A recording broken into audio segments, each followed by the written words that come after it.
Assalamualaikum warahmatullahi wabarakatuh. Waalaikumsalam warahmatullahi wabarakatuh. Terima kasih kepada Ibu Leli sudah meluangkan waktunya untuk saya untuk melakukan wawancara yang kedua, Ibu.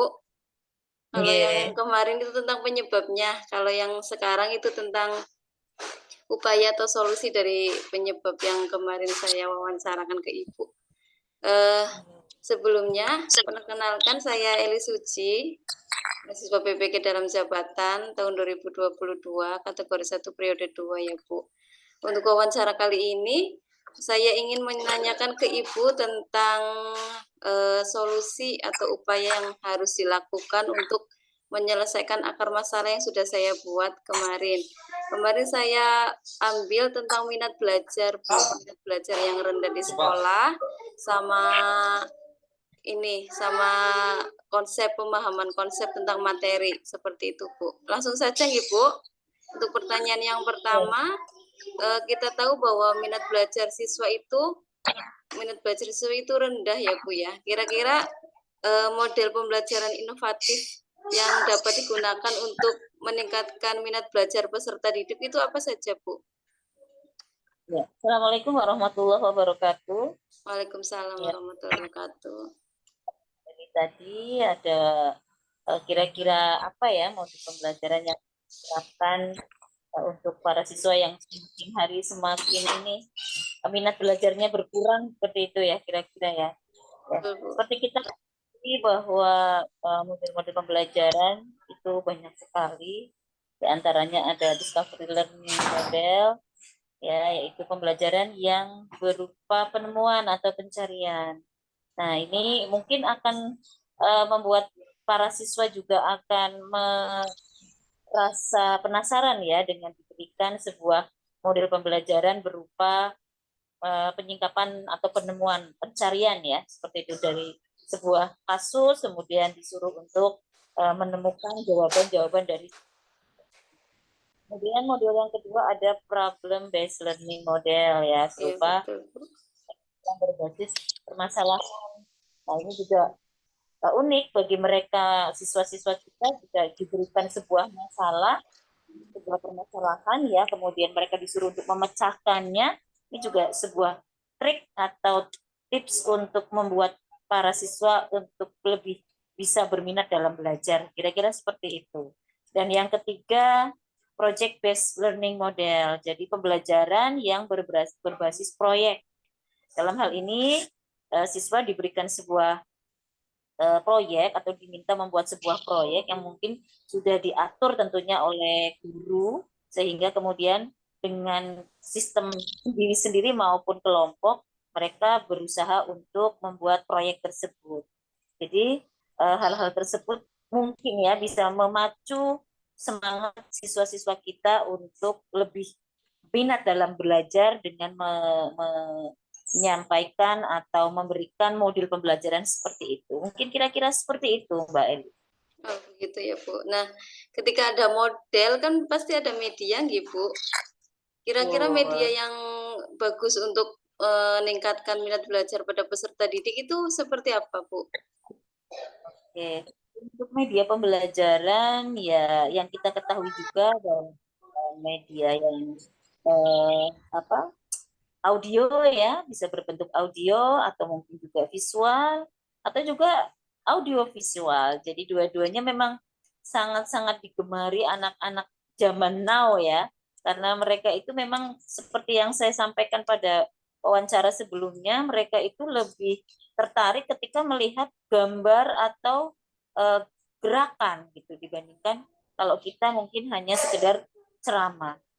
Jadi usahakan ketika kita memilih media pembelajaran yang menyenangkan, kita usahakan yang berhubungan dengan audiovisual. Mungkin seperti itu. Kalau untuk audio bisa berupa rekaman ya, atau mungkin mendengarkan sebuah percakapan atau materi berupa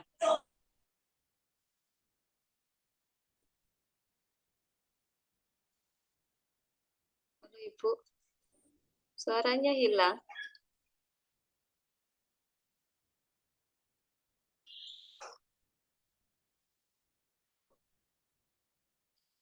Leli.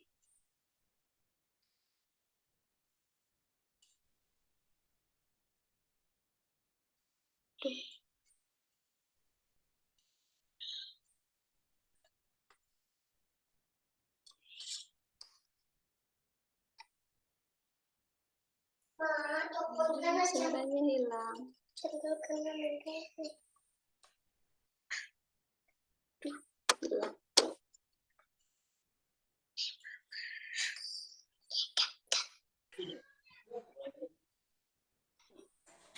Kita lanjut Ibu, tadi ada gangguan, mohon maaf. Ini untuk pertanyaan yang selanjutnya Bu, yang ketiga.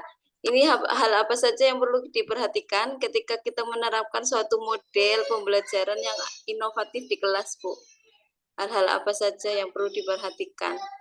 Mungkin dari, iya monggo. Tadi yang sudah disampaikan pada pertanyaan 1 dan 2, mungkin itu ada hubungannya di pertanyaan ketiga ya, bahwa Iya betul. hal-hal yang harus kita perhatikan ketika guru mengajar di kelas agar siswa minat belajarnya itu lebih semangat dan lebih bisa terfokus pada apa yang sedang dilakukan, maka kita sebagai guru harus pintar-pintar untuk memilih model pembelajaran. Jadi model pembelajaran yang tadi saya sebutkan, diantaranya ada project based learning, saya kira saat ini sangat cocok ya untuk diterapkan dalam kegiatan pembelajaran sehari-hari. Karena ini memang membuat proyek pembelajaran berbasis proyek ini memang sangat digemari oleh siswa-siswa kita. Jadi guru-guru bagaimana caranya dengan menerapkan project based learning ini, mudah-mudahan hal ini akan menjadikan siswa-siswanya akan lebih bergairah dalam belajar seperti itu. Untuk pertanyaan yang terakhir Bu, mengenai pemahaman siswa tentang materi yang disampaikan oleh guru. Jadi kadang ada siswa yang dia belum paham tentang apa yang disampaikan oleh guru, materi apa yang telah dijelaskan oleh guru, itu kadang siswa belum paham Bu. Kalau siswa belum paham, otomatis kan berdampak pada hasil belajarnya. Menurut Ibu, untuk mengatasi ini, untuk meningkatkan pemahaman materi pada siswa didik ini, perlu model atau media apa yang digunakan Bu?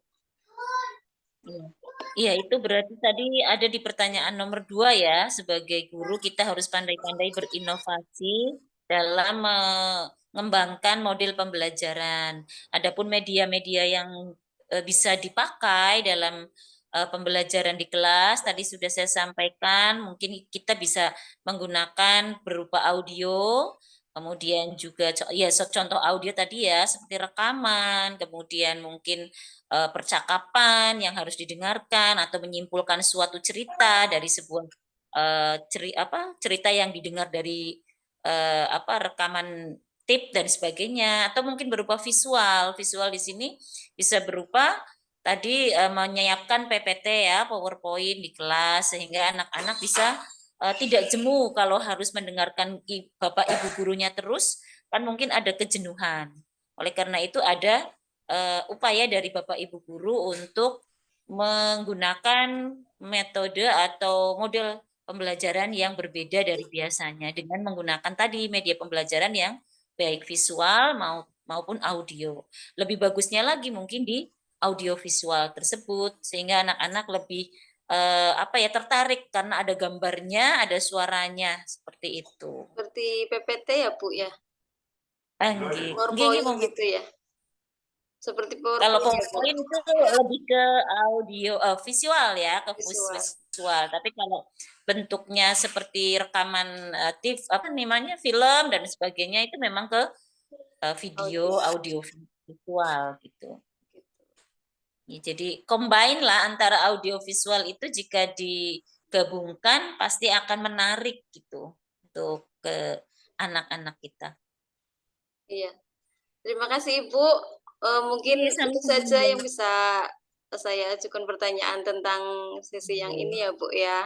Mohon maaf kepada Ibu pengawas Bu Nur Leli, kiranya mengganggu waktu Ibu.